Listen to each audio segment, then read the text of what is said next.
Hold on, computer. All right. Well, let's get started for the morning.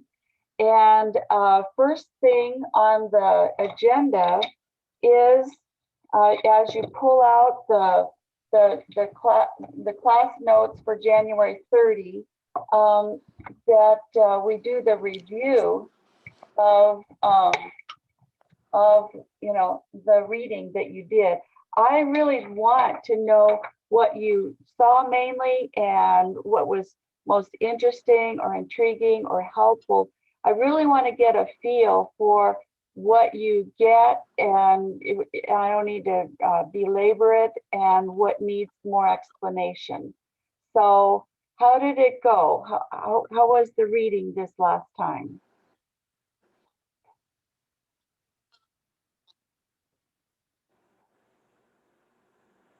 Anybody? Were you all able to finish the reading? Or a lot of you? Yeah. I think this is the very longest section they will have. So if you were able to, when I read through it, because I did read through it, and I was just, I sort of know this stuff, but it didn't take long to do the reading. So I'm hoping that you were able to handle it. Okay. So anybody with a comment or what you found interesting or intriguing or helpful, or a question that you had? I do, Dee Dee. The question here is, can we be living continuously in survival mode, just going from one mode to another? Yes. Okay. Yes. And I don't think that that's too common, but it's pretty easy to jump from one crisis to another. So yeah. Mm-hmm. Yeah, I think I believe that sometimes that could be, I don't know, that could maybe be a consequence of our childhood, of our traumas or whatever we lived through in our childhood, and we went into survival mode and we never came out of it. Yeah. Okay. Yeah. Technically, we would go in and out of it, but I think that a big part of it is whatever you were doing as a survivor mode tactic to survive in your childhood becomes kind of your go-to strategy. And so even though there's kind of a continuum from flight to fight, if you grew up in a place where your parents were angry, and that's the way they handled all situations, then you're going to easily flip into anger as kind of your go-to way of handling any kind of stress. Or if you were in freeze mode when you were little, then it's really easy to slip into freeze mode quickly without even being aware that we're doing that. Yes. Any other questions?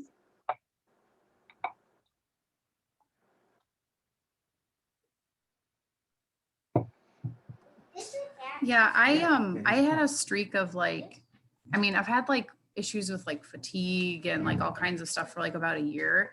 And the last few months I've had to do a big diet overhaul and all kinds of stuff. But reading the thing about freeze mode. So someone in freeze mode will report feeling foggy or muzzy headed. The parts of the brain that recall facts and dates start to freeze up. You mentally check out and disconnect from feeling whatever is going on in your body, and you lose connection with your current circumstance. That was my current, my constant state of being for months. Yeah. And I realized it was just I just didn't know how to reconcile how I was feeling. And it was just I didn't know how to fix it. So I just checked out of it. Yeah. And I thought, I was so fogged out all the time. I was maybe I have a brain tumor, but literally it was just survival mode. And it's kind of a relief to read that and be okay, it was just a really hard time. And I feel that that's not as big a part of what's going on now anymore, but it was very revelatory. every single thing in our culture was training us to be more paranoid and more fearful than we needed to be. It's criminal. If there was some way of taking people to court, it would be worth doing that. But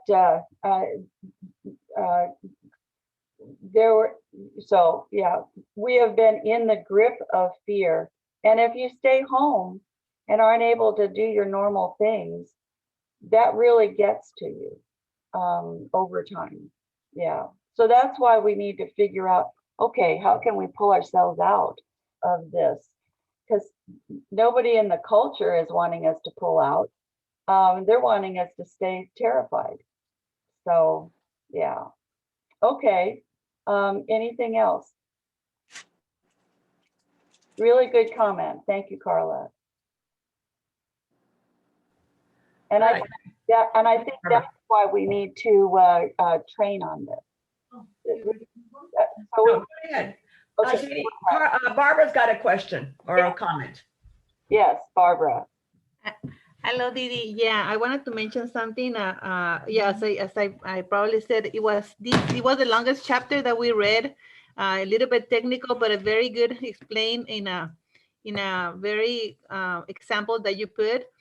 But the one that I want to share that I've experienced myself is on the four one of the calm on the you mentioned What page is it on? four. What is it? Hold on. Sounds pretty good.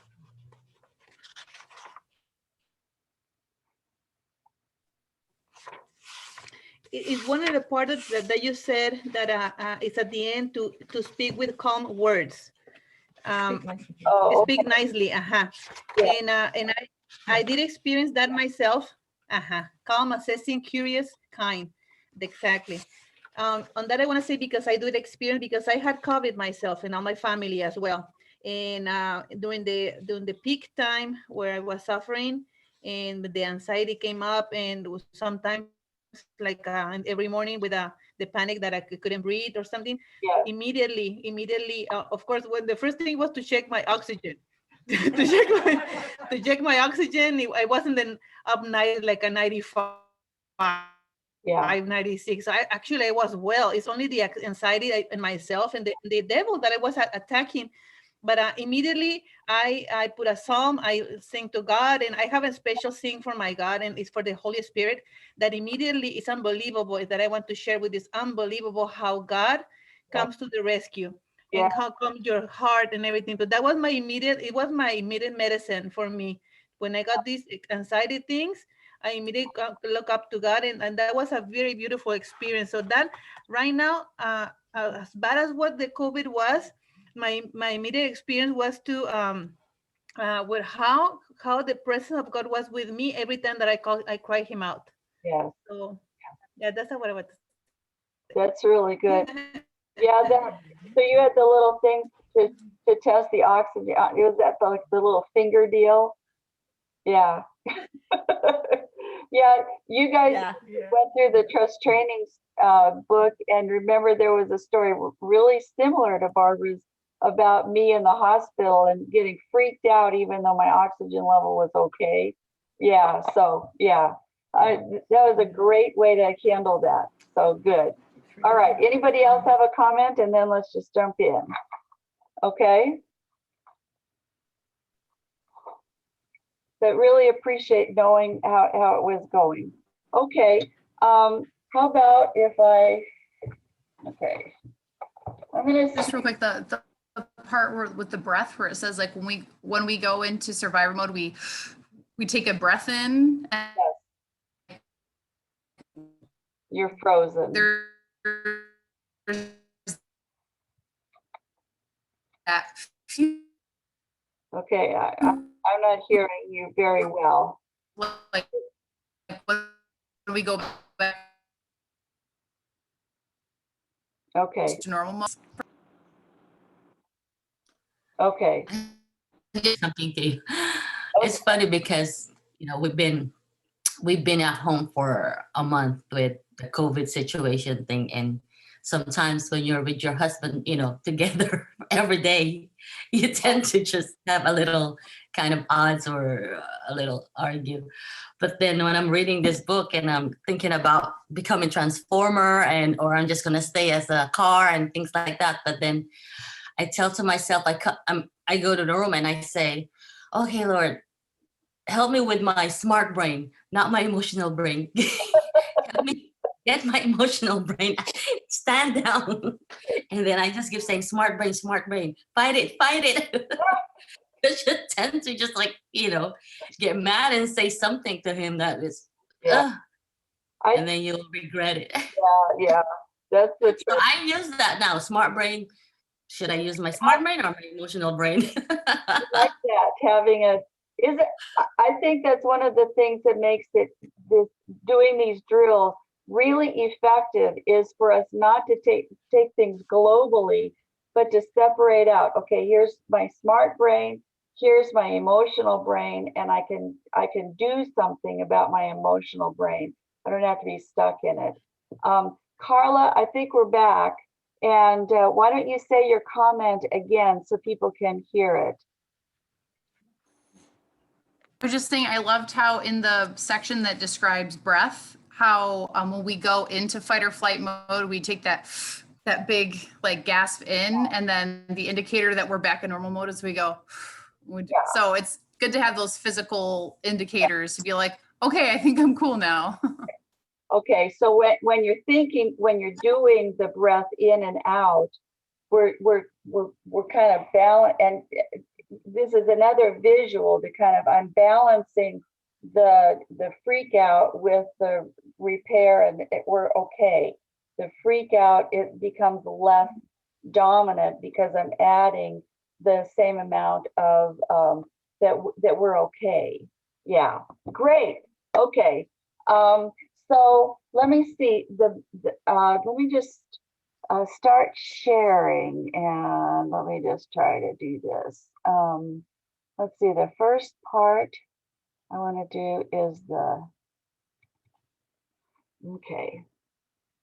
And I'm going to put you guys up here and go like this. Ah, don't you like that? I love this picture. Jim did all of my PowerPoint, so I'm happy about that. The only thing I want to show you on this, we're working through the sections on on our class notes place. And the comment I want to make about this is I want in our class together to just, you know, focus on info that will be helpful for us to do the drill well. Okay, so I'm not going into a bunch of things, but hey, here is Amanda's daughter to be our example of Amy and Hippo. So let's talk about Amy and Hippo a little bit. Okay, all right. Is this making sense to see the Amy part is the like the little girl who is feeling the feelings and identifying things to you know, to see as potential danger or not danger. Is that making sense to everybody?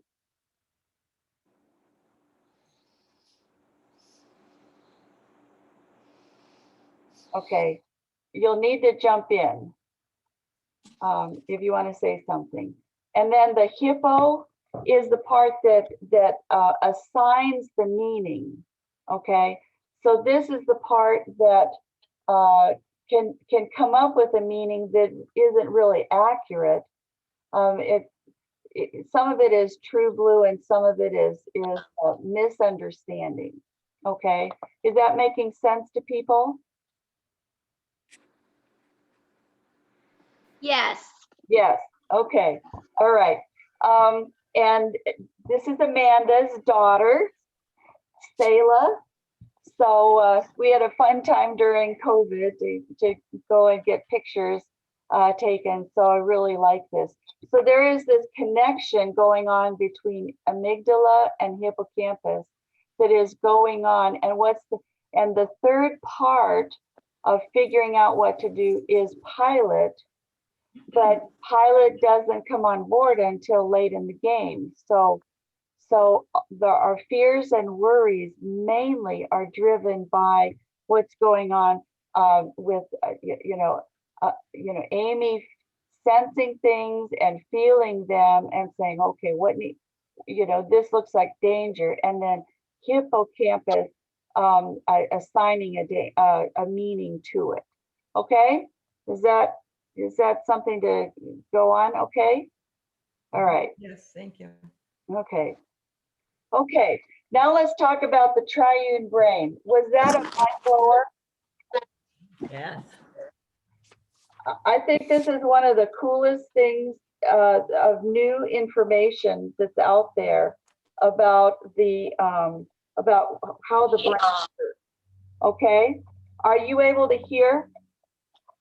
Yes. So this diagram is on page 20. Mhm. So why don't you turn to that, because I want you to do some writing on your diagram. I find this to be fascinating, and I find it to be super helpful on, I just, whenever I see this and whenever I talk about it, I'm just so, isn't this just a little blessing that we see the creator creating our minds to be a mind that is that echoes the way that God is in himself. But he is perfect within himself, and we are not.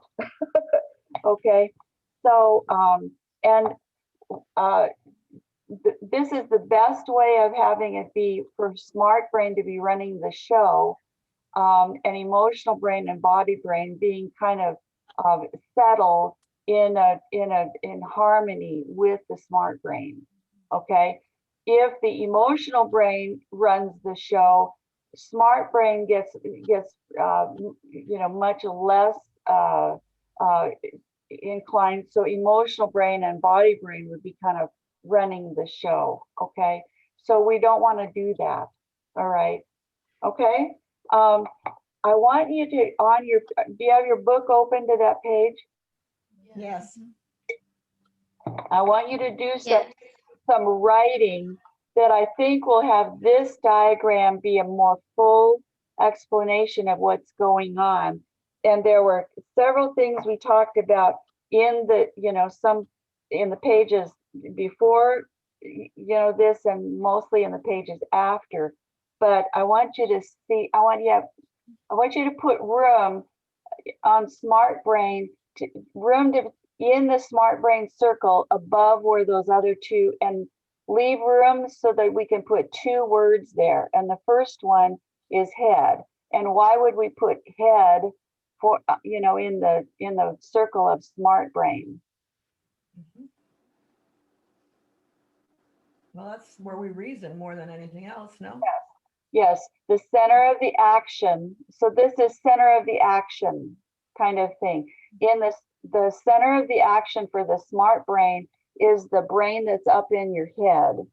Okay, and it's the higher reasoning kind of thing. The more we think about when we think about thinking. Okay, now the emotional brain is centered. The center of the action is in our torso, and I want you so write torso for emotional brain, because that's where all the if in smart brain we think thoughts, but we are not necessarily acting it out in the rest of our body. In the emotional brain, let's see. Let me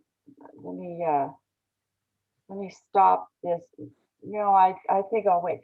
I want you to put your hand on your throat, okay, and up into your face, and then I want you to work yourself down your chest, like where you can sense your heart beating, and then a little bit lower with your lungs, and then a little bit lower with your stomach, okay, and down, past your waist, where you have your belly button, and going down into your intestines. When you are in the grip of emotional brain, the center of the action is going to be someplace along that column, okay? Heart beating faster, it's hitting you and you're breathing. Some people feel like their throat, closes off, like they can't breathe well. Some people get it in their stomach acid, okay? So that's all this forward part. So the emotion is centered in our torso. Does that make sense? Yes. Okay. So what do you think it is for the body brain?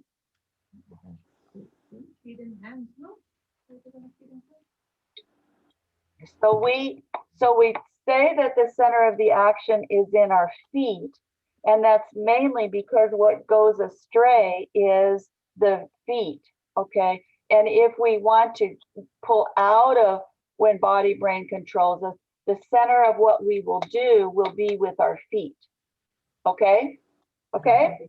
Yes. So now let's go back, and if we have smart brain running the show, are we in normal mode, or fight or flight, or freeze? Normal. Normal mode. Okay, so write that under there. Is this helpful? So this would be kind of like your meta diagram. Okay, so if smart brain is running the show, emotional brain and body brain will be under its control and, working in harmony with it. Okay, and you'll be in normal mode. All right, so then the emotional brain is fight or flight. Fight or flight. Okay, so write that in that the lower left circle. Okay, and then Fight or flight. Is that what? either way, flight or fight, or you can say fight or flight. Either way, it's the same. It's the same deal. But there will be a continuum of revving up into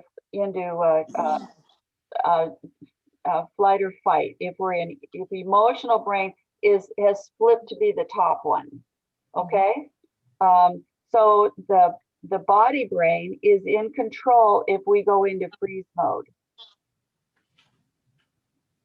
and it's the most primitive. When the scientists talk about it, they have the fancy names, but when they talk about this body brain, they talk about the reptilian brain. So it's like the brain of a lizard. It's extremely primitive.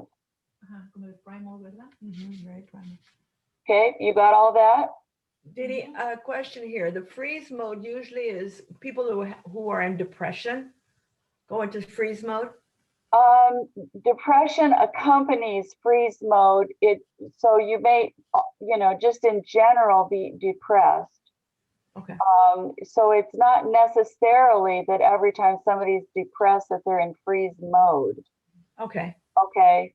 Yeah. But if something it's kind of like, there have been several deaths that people have talked about, and it's pretty common to go into shock, right? Mm-hmm. Okay. Yes. That's freeze mode. Okay. But people can be depressed kind of as a general state of mind, and that can go for months and months, and not necessarily be tied to a particular thing. But you're on the end of the spectrum where freeze mode would happen. Any other questions? Great question.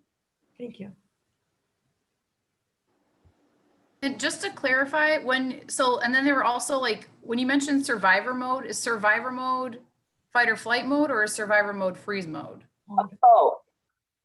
Both, okay. Both are survivor mode. It's just plan A and plan B kind of a thing. That's the way. In general, if you can fight it, you do flight or fight.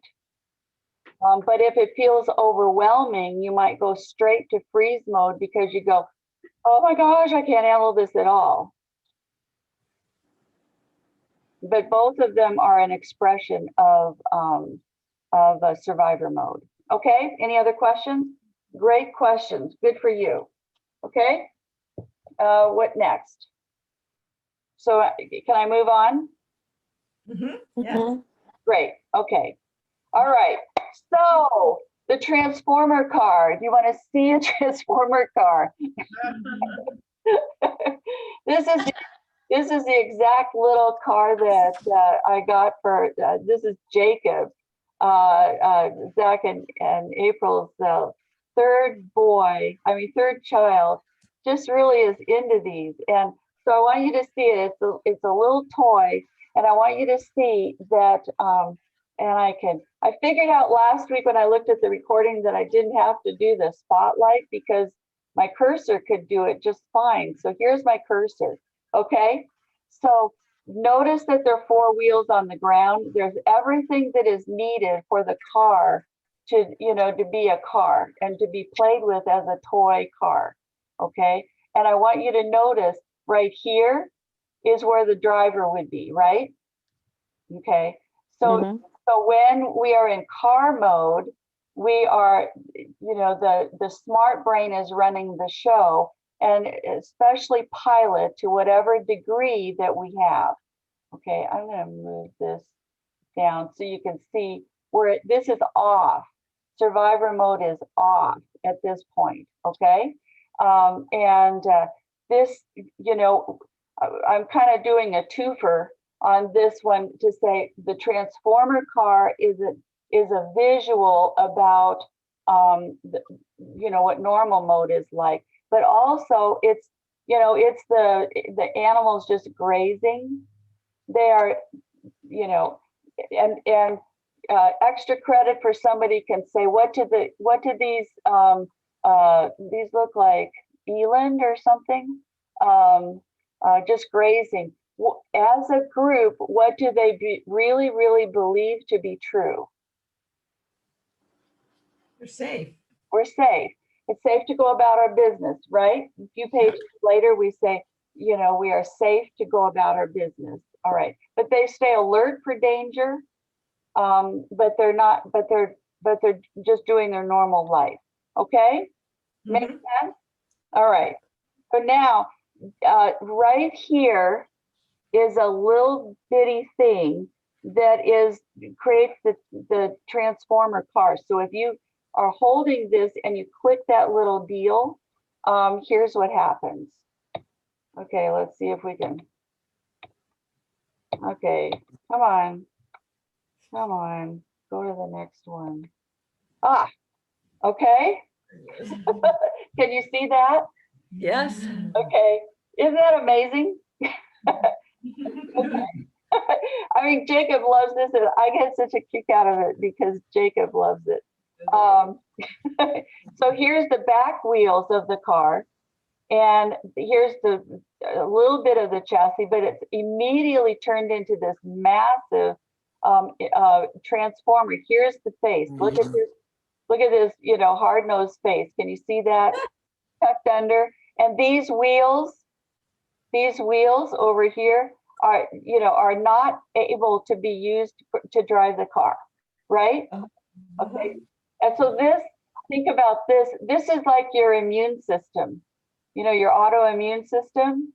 Yes. It's like we are totally turned off. It's not even able to, reach the ground.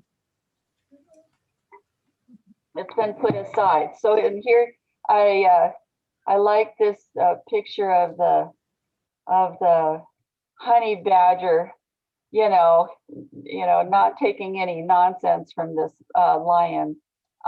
So anyway, so this is survivor mode and it's soldier mode. And so let me show you another picture if I can. Okay, come on. There. Okay. So hidden behind this is that this is soldier mode. And so here's the gazelle running for her life. but the flamingos are too far away. They're not in danger right now. Okay. I want you to especially notice here, this is a really good visual that shows what's happening with pilot and smart brain.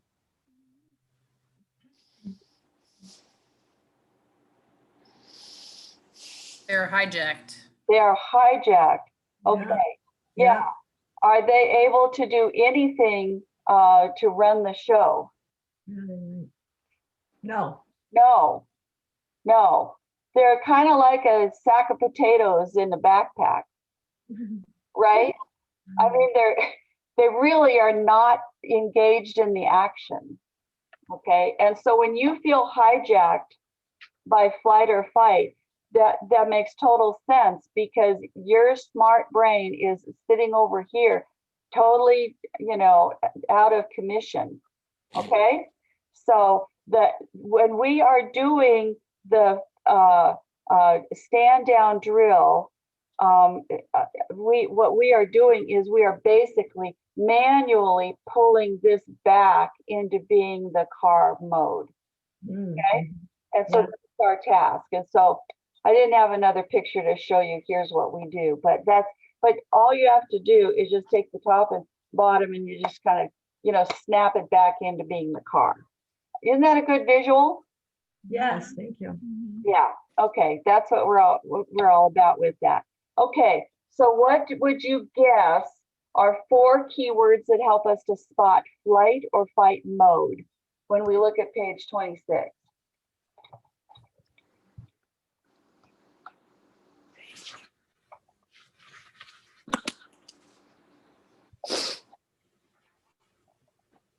And I'll give you one. And Jim was doing this thing and he was going, really? This is 4 words? But yes, it is. Because the first one is rev up. Okay, yeah. Okay. If you are, kind of evaluating what's going on in your body and what you are feeling is more toward the side of being revved up, then do stand down. Okay. Because there's more of a likelihood that you have revved up into flight or fight. Okay. And so that's the first 2. And then the third one is run. And run can be either let me see.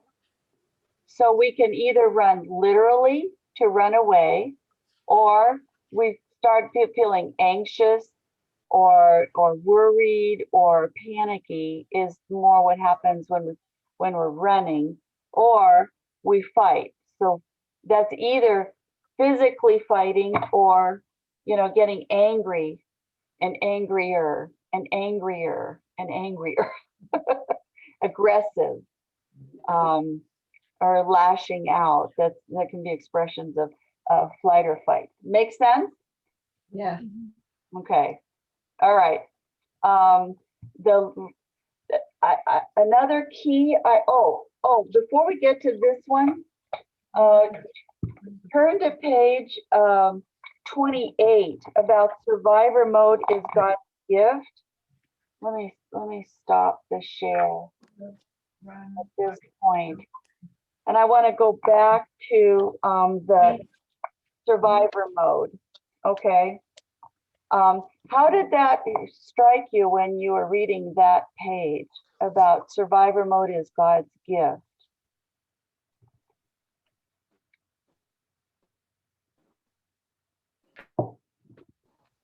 It's on page 28. Is this a different way of looking at survivor mode? Yeah. Yeah. It's definitely encouraging because God knows us, and he built that in. Yeah. As a gift. Yeah. Yeah. I think every time I think about the way that God wired us to face danger, the word elegant comes to mind. It is just such an elegant system. It is a wonderful system. And if you are really in trouble, instantaneously, by the time you've done the startle response, in that minute before you go like this, your body has already completely prepped you in order to either run or fight. It's just amazing. I'm just in awe of this system. Okay. So any other comments about that? The example of Talk a little louder so I can hear you. I can see I don't know if you can hear me. The example from Steve. Remember when he was out and started with the stones and everything? That it says that he is fall asleep, but I think that probably it was not a dismay or what had happened, but he actually didn't suffer. It was my opinion. But on the example from the Steve, remember the example when he was a stone, get a stone. Exactly, that he Steven. Yeah. Steven. Steven, that he what did he said on the Bible that whether he fall asleep or he something like that. Am I wrong? But he didn't remember, Didi. Yeah, but what I think that probably God put him in this stage that he didn't feel, and he passed away, and he ascended without the suffering. And it's what I think. But it's what happened with an accident that mostly the survivors do not remember exactly what happened. Yeah. That faith that is probably because you're in God's hands that I do not feel that. It's just block out. It's a block out. Mm-hmm. Yeah. We think of this as being such, I mean, it's a big trial to flip into survivor mode when you're not wishing to. But I don't want us ever in this, class, or when you're thinking about it, I don't want you to see this as being like this came after the fall, and along with the Lord creating bugs and stuff, I mean, just to hassle us. This is a creation of how God wired us. I think about Jesus being in the Garden of Gethsemane, and he is agonizing, deeply, so much so that he's sweating drops of blood. Remember that? I think he was absolutely in survivor mode in that. Don't you think? I think he was in survivor. Yeah. Yes. Anybody else have a comment? Yeah. And I think that this will end when we get to heaven. I don't think that we will have a need for survivor mode. I think it will be transformed in some way to be whatever is the blessing way when we're in heaven. Okay. So, but our task is to do what we can to master it, right? Yes, absolutely. That's what we want to do, right? We want to master it. We don't want it to run our life. We want to master it, okay? And to any degree that it represents sin, definitely we want to master it, as this is our flesh that needs to be mastered, okay? Yes. Yeah. So, yeah. Anybody else have a comment? I didn't want to, rush by this point. Okay. All right. Okay. How are we doing? You doing okay? All right. Okay. I want to move. Good. Huh? I do want to do the language of emotional brain. This is a super key idea. And before I go to this, we are so used to having to think that we could run everything by our smart brain. Okay. And unless you have learned about survivor mode and the way it operates, we think that we can talk our way out of either flight or fight or freeze. And so if somebody else, have you ever been with somebody who was super depressed, and it was it was like the shock after something has just happened or something. and how effective was it for you to talk them out of it, right? A lot of times it isn't totally effective, okay? But if we know what to do, and we are able to just kind of be understanding about things, then we can either help them by the way that we talk to people, or to figure out what to do for ourselves if we're in a situation. Okay. All right. Makes sense? Yes. Okay. All right. Let me see if I can go back to the share screen. This is going to be a deal. How far did we get? Okay. So we need to go down. Okay. So let's do this one. So this idea of the emotional brain having a different language and the body brain having a different language makes it much more effective when we do our drills. Okay. So this is a quote on page 30. And if you haven't got that one underlined, put a box around it or a star by it. Okay. Okay. So this says, and it's the third paragraph down on page 2. Okay, you with me? Okay. It says, although the emotional brain stays hyper alert for any verbal threat that might flip it into survivor mode, it mostly ignores our own mental commands trying to pull out of survivor mode. Okay.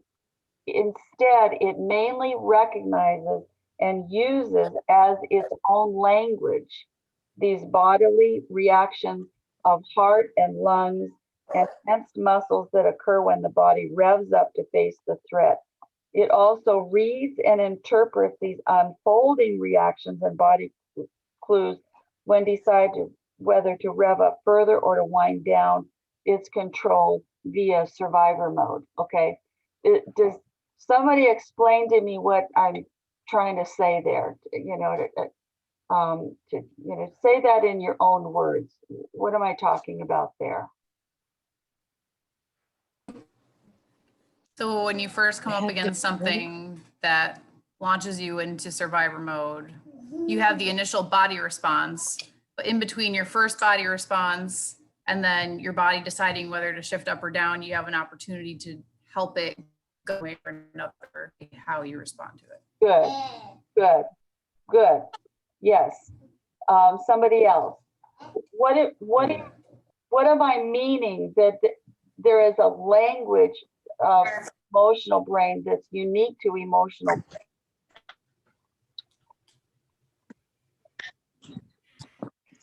I think that our emotions will, whether we want it or not, whether we want to accept it or not, our emotions will always come to the forefront in our body language.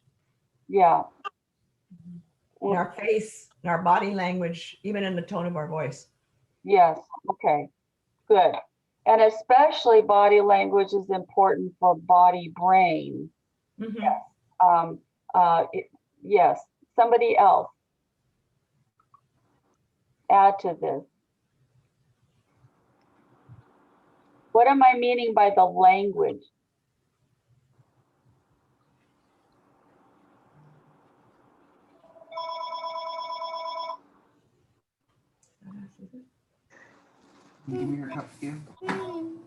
I think when you mentioned the parts of the body that like are most in the forefront for each part of the brain. So smart brain is in your brain, then you'd feel it for emotions. You would feel a symptom like in this area. Yeah.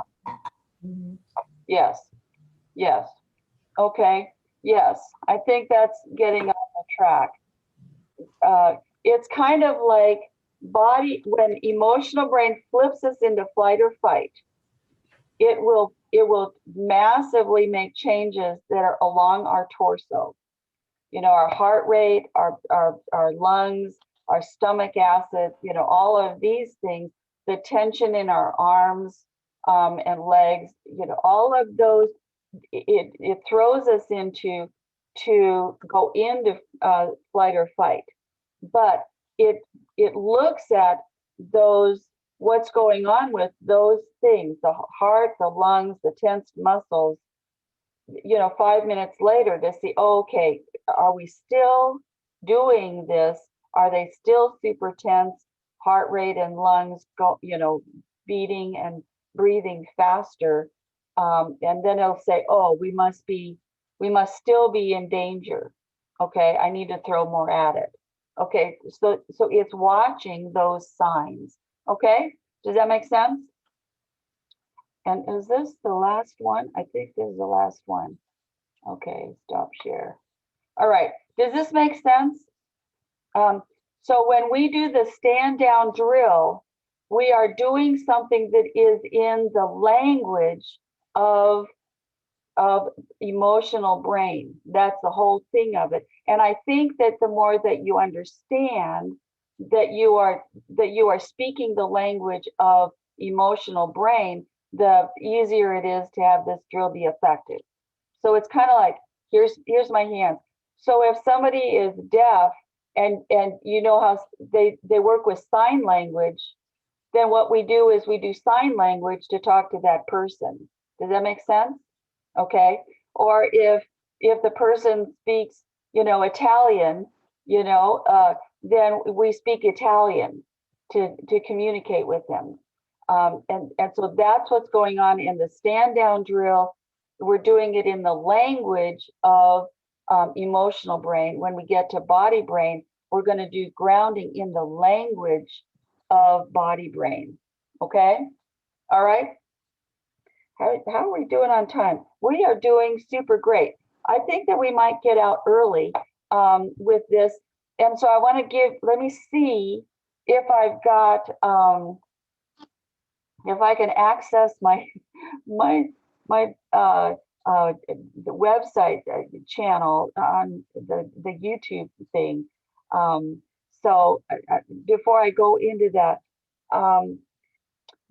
I think we have 12. If we do 12 minutes, that would take us, we would be just a little past 11:30, and I think that would be good. So let me do the whole drill, the longer version of this drill, okay? And when we get to the part on this drill, I'm going to explain it a little bit, and then when we get to the part, there'll be a screen that says the stand down drill. Then I want you to do the drill along with me, okay? So wherever you are, you can be either sitting or standing, either one, it doesn't matter. You can do it either way, okay? Make sense? All right, so, oh Lord, please help me to be able to get this channel up and running. Let's see if we can do it. Okay.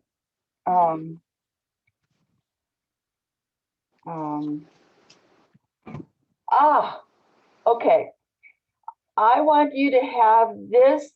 I'm going to give you the link to go to this channel, and it will now be having all of the things. So I'm so sorry that I was giving, weird links, but I want you to see this, this thing. We've got the ad, we've got last week's recording, and now blessing from John, we've got these two. One is just the demo, and one is the standalone with the explanation. Okay, so I'm going to do this one, the stand down, that includes the explanation. But this week, if you would like practice on doing the stand down drill, you can do this, and it just goes into the drill, and that's all. Make sense? Yeah? Okay. You ready? Ready. Okay, let me get this going and see if I can do it. Let's see, can we hear it? Okay, where's the thing that says volume? Short video, I will demonstrate Okay, how to wait a do a minute. simple brain drill. Okay, here we go.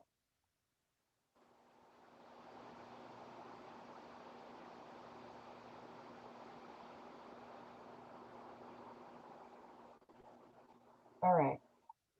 In this short video, I will demonstrate how to do a simple brain drill that's quite effective to pull ourselves out of flight or fight mode. Now, we can't prevent our brain from flipping us into flight or fight when it senses danger.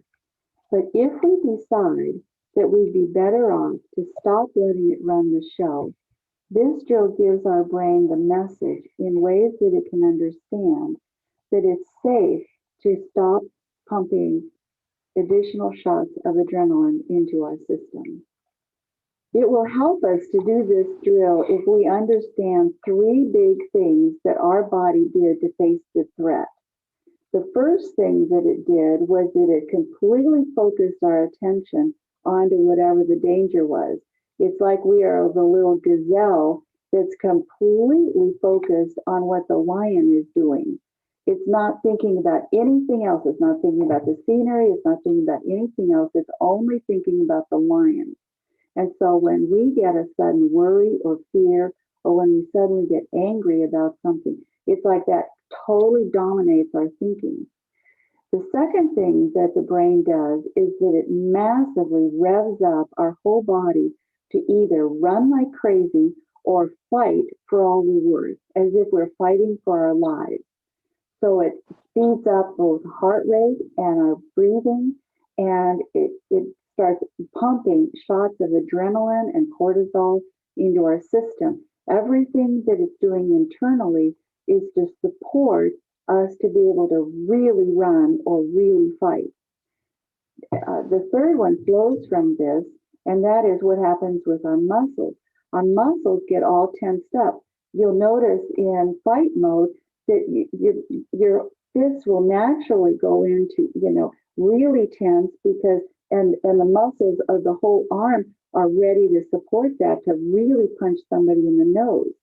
The muscles in our legs are really tensed up, absolutely ready to go like a runner dashing from the starting gate. So in flight or fight, instinct takes over. We can't just say to our brain, hey, snap out of it. But if we force our body to do things that would represent things that we wouldn't do if we were in huge danger, our body kind of plays along with that, and it goes, oh, well, the danger must be over. And so it will relax and pull us out of flight or fight because it's saying, well, apparently, I guess the danger is past. The stand down drill undoes all of those things super well. The first thing that we do is that we give our brain a new job to do. So the entire thing of switching to do the stand down drill is a huge shift away from totally focusing on that lion chasing us. If we are focusing on doing this weird little drill, the brain starts to think, oh, we must not be in super danger because for some reason we're off here doing this little drill. So just by doing the drill, we have lowered the danger levels of what the brain perceives. So keep that in mind when you do this drill, that you want to focus your attention completely on each part of each exhale, each inhale, and each part of the drill that you're doing when you get to arms and legs and etc. The second thing that we do is to manually slow down our breathing. Now, it's the only part of our internal bodily systems that we can manually override. We can't say, hey, heartbeat, go slower, or hey, stomach acid, go slower, don't do that anymore. But we can manually lower the breathing level. And so let's see what the breathing was doing, and then see what we need to do to make the breathing be non-danger kind of breathing. So when we jump into flight or fight, our body will naturally do a startle. It's like, you see how that's an inhale. We pull breath into our mouth, and it's like we're hoarding air just in case we need it. So we'll be doing, you see how because we need it to run like crazy. Okay. If we are completely out of danger, we will concentrate on the exhale. So it's like if you just got your, test paper back and you were sort of worried you would get a B and you got an A, and what do you do with your mouth? You go, right? So the exhale is all is well. It's the danger is past. So we play with that when we do this drill by doing two parts of it. One is that we make each part of the drill equal, so the inhale and the exhale are equal length to each other. And the second thing is that we make for longer breaths, because longer breaths means that we are not in danger at the moment. The third thing that we do is that we manually force our muscles to relax. You remember when we were getting all ready to fight or to run, our muscles are absolutely clenched, ready to go, as if we are racers at the starting gate, all tensed up like a spring, ready to leap into action. So all of that translates into really tight muscles. So what we do with that is that we try to put it off its rhythm. And we do this by over tensing and over relaxing. So when we do inhale, when we pull into the body, we're tensing. And I want you to focus on tensing every single part from your fist all the way up your arm through to your shoulder. If you're doing this right, you will feel all of those muscles.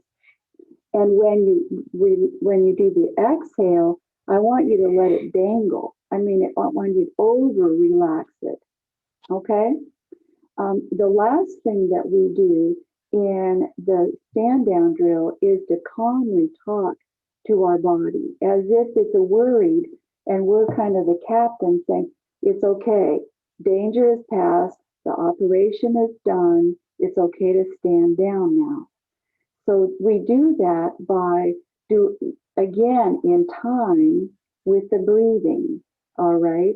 We will, on the inhale, we'll say something like, it's okay to stand down. It's okay to stand down. All is well. It's okay to stand down. All is well. Personally, I have a hard time walking and chewing gum at the same time. So I'll do this once out loud, but you'll know on the inhale, I'm saying, it's okay to stand down, but you'll hear me say, all is well. Okay? We will do this in rhythm. When we start the breathing, we will get the breathing going and do it about 4 times for each part of it. And then we will add muscles, and we'll add them one at a time, but we'll keep doing the rhythmic breathing. Does that make sense? Okay. Okay, now it's ready for you to start. Get comfortable. All right, let's put it all together. The very first step of the stand down drill is to notice. And so let's leave a space for that, and we'll pretend that you have already done some checking around of your body and your feelings, and you have decided, you know what, I think that I'm in fight or flight. And so I need to do the stand down drill. So we've done like check our heart rate, our breathing. We've checked the tension in our arms and legs, and we think, oh yes, it's a good thing to do. All right. So now let's go and put it all together. We will try to do 4 times of each part of this drill. Okay? So let's begin.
Thank you for watching this video. I hope you found it helpful.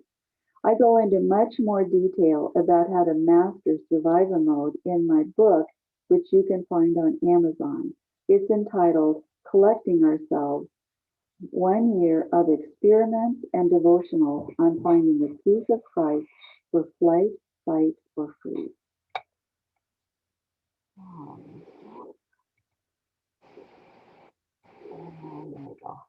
How'd you do? Good. Good. How was it? Yeah? Did John do a good job? Yeah. You did. Good. I didn't really get to do it. There's a lot of distraction on this side, but I will watch that. Okay.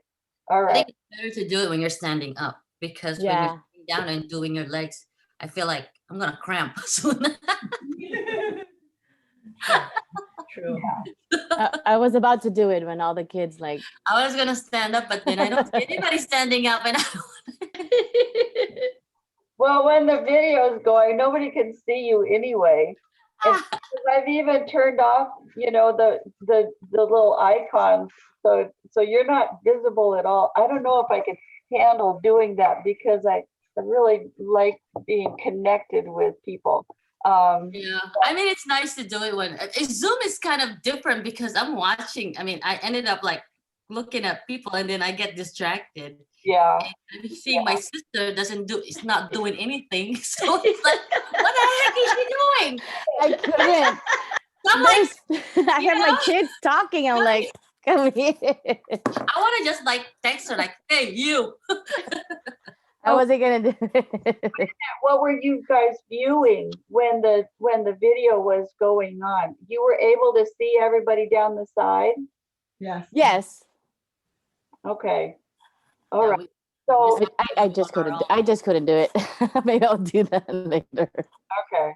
Well, you could do it in privacy. Yeah. So let me just ask you just a technical thing. I noticed that the top of it was a little bit cut off because were you able to see the screen share thing? Were you seeing that? And then if the icons were on the right side, was that keeping you from seeing some of the words? Okay, all right. So Katie, you can move the screen share, where all of them come out. You can move it around. So you can put it, I put it up at the top of the screen where the screen share usually comes out, and it didn't block anything. okay, You can move it around. all right. On a learning curve with how to do this with Zoom. All right. We all are. When you did this exercise, if you did it, or if you watched it, what happened with your own body when if you went through and did this? Relax. It felt much more relaxed. Yeah, yeah, Just let it go. good, good. Anybody else?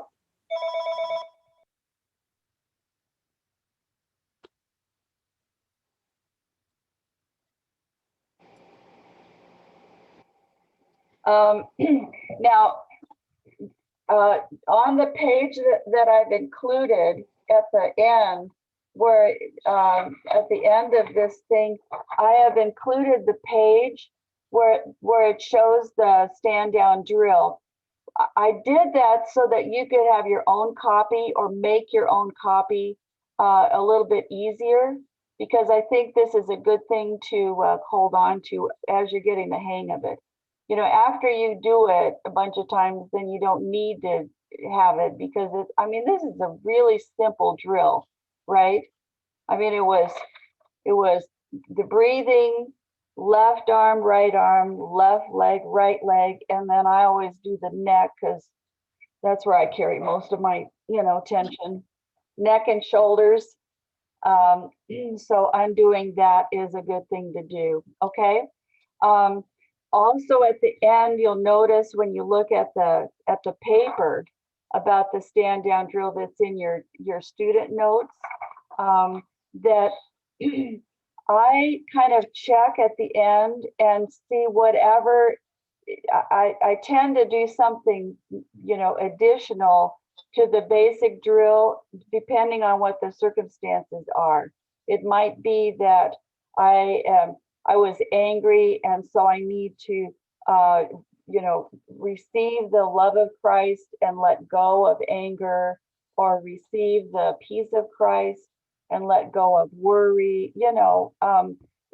so I fine tune it based on what the situation is. There's a place in the book where I was writing and I was allowing myself to get distracted. And so I did the stand down drill.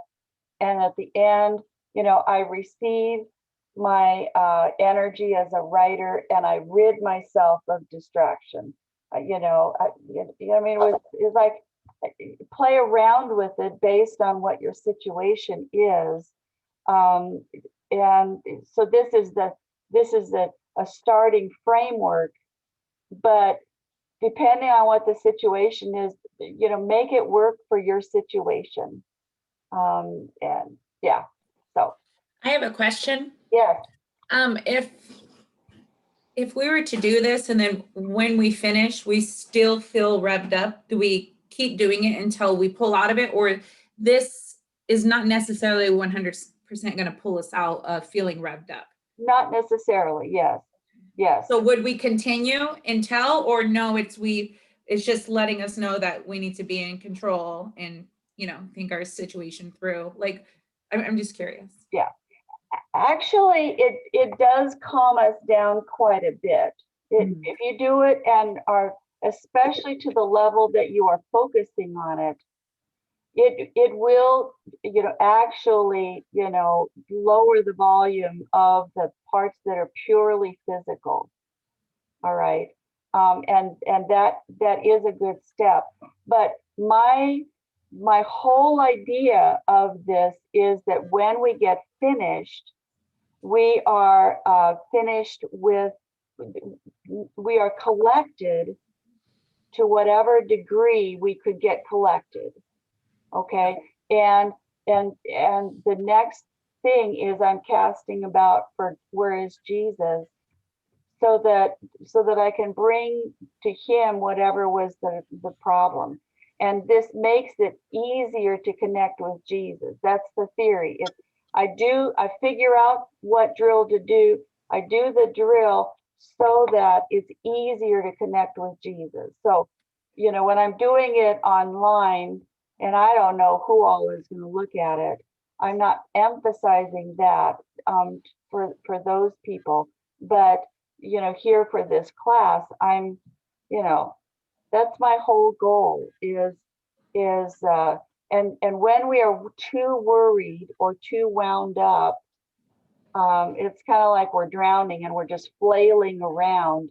It's kind of like, this is just to settle me down so that I can put the life raft on me and get towed in and not punch out the lifeguard, that kind of thing. Okay. Does that make sense? It was a really good question. Yes. Anybody else have a comment?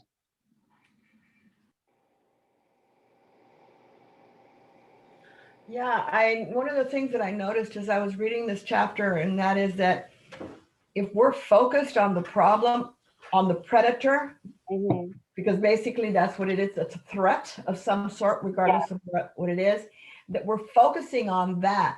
So as soon as we start doing the breathing and we start doing the other, we're shifting our focus from the predator to ourselves. And it gives us the opportunity, like you said, first of all, to collect ourselves and take it to Jesus, and then figure out, really, is this a real threat, or is it just a threat that, we think it is, and what are we going to do? Are we going to run? Are we not going to run? Are we going to hide?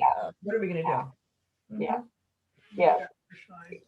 This is to help us to be able to be collected, to, instead of having the transformer car where the smart brain is nothing but, something stuck in the backpack. We want to bring our smart brain, and most especially our Christian self, back online, so that we can have our smart brain, our emotions, our body all reconnected. So, we bring that whole thing. This doesn't negate, my favorite go-to verse for fears is Psalm 34:4. I've used that gazillion times. I sought the Lord and he heard me. He delivered me from all my fears. Okay, so this, I think, is a head start to, I want to get rid of anything that's just a purely physical reaction, so that it makes it easier. I just see, if I learn about doing the drill, then it becomes a tool, so that I don't have to have the Lord deliver me from survivor mode. Okay. I don't want him to, he's giving me the opportunity to learn how to do that myself. Okay. So I'm not coming to him totally freaked out. If we are completely revved up into freeze mode and cry out, then we mainly are praying our fears. And sometimes we can't hear, his answer because we are flailing around. Okay. And this is just to kind of settle us, so that we are settled enough to be able to hear the Lord clearly. Okay. So that's my whole mindset on this thing. All right. Any other questions or comments? These are really good. Yeah. Can you envision yourself doing this? Dini, Sandra has a question. Yes. Hi, my question is, if this is all about us noticing, us feeling this revved up way, if we're trying to help somebody else who is feeling emotionally overwhelmed, I'm thinking, you know, with the language thing, we don't want to talk them through it. You know, we don't want to talk them to death. Yeah. Give them a hug and then maybe try to get them to breathe. Or how do you handle when you're trying to help somebody else? Actually, I have a whole section in what we're going to study this spring, and it's section 5, helping others collect themselves.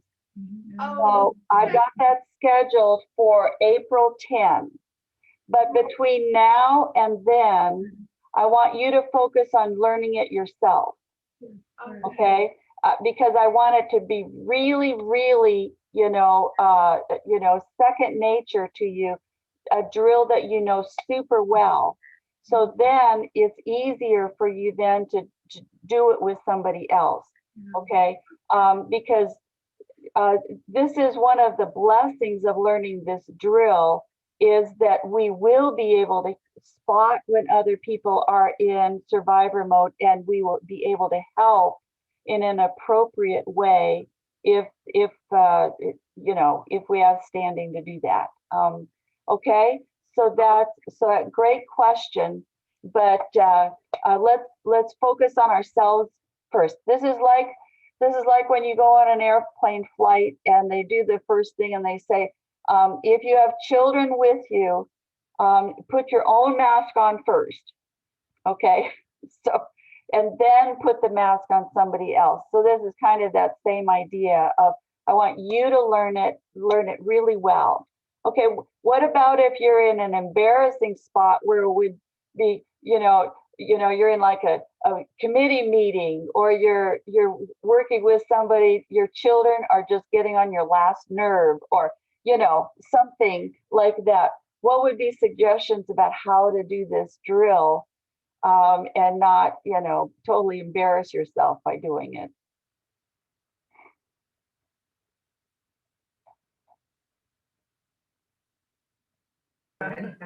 I'm telling the ladies that bathrooms are great places to do that. Exactly. Excuse me, can I take a bathroom break? And then just go, I have gone to the bathroom and done the stand down drill so many times. I just can't tell you how often I did them.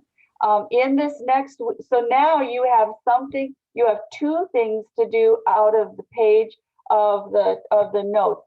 So now to write your notes about the reading. And now the second part is to write down when you did this. Since I have hard time doing anything but brushing my teeth every day, I don't insist on anybody doing this every day. But the more you do it, the more you practice it, the more you will learn it. So can we kind of agree on, let's try to do it at least 3 or 4 times this week. Does that make sense? Okay. So you would be writing on your thing, you would circle the day you did it, and you only know how to do, you officially know how to do stand down. So all of these, so under the day, you would circle it and write stand down. Okay. And then anything that you notice about it. Okay. And you may not notice anything. We're not depending on you noticing anything about it. Okay. All right. And you don't have to write a comment for every day, but I want you to be thinking about this as being experiments that we're doing, and we're learning a skill. All right. Any last comments? I think we're about done. Anybody? Ladies? Comments? This was great, Dee Dee. Thank you so much. Is this making sense? Absolutely. Good. When I finish the recording, it takes a while for the recording to process. I will send you an email with the recording, and I will also attempt to send you the link to the whole YouTube channel, so that you can use this, use either of the videos that you want. and hopefully then that will be the one for you to, click, make, attach to your toolbar, so that, anything will be on this YouTube channel. All right. Thank you. Okay. This was fun, wasn't it? Yes. Stand down drill is really pretty easy to do, don't you think? Yes. Yeah, yeah, yeah. Okay. You have to make the habit of doing it. Yes. I did this faithfully for a year, and it elevated my walk with the Lord, because I was lifting myself out of flesh to access my Christian self more and more often. And but then when the year was over, I thought, well, that was just an assignment for a year, and got out of the habit of doing it all the time. And so lately I'm thinking, you know what, this becomes a tool in the toolkit. So I've gotten back into doing this drill again, and it's just a wonderful, wonderful help. Okay.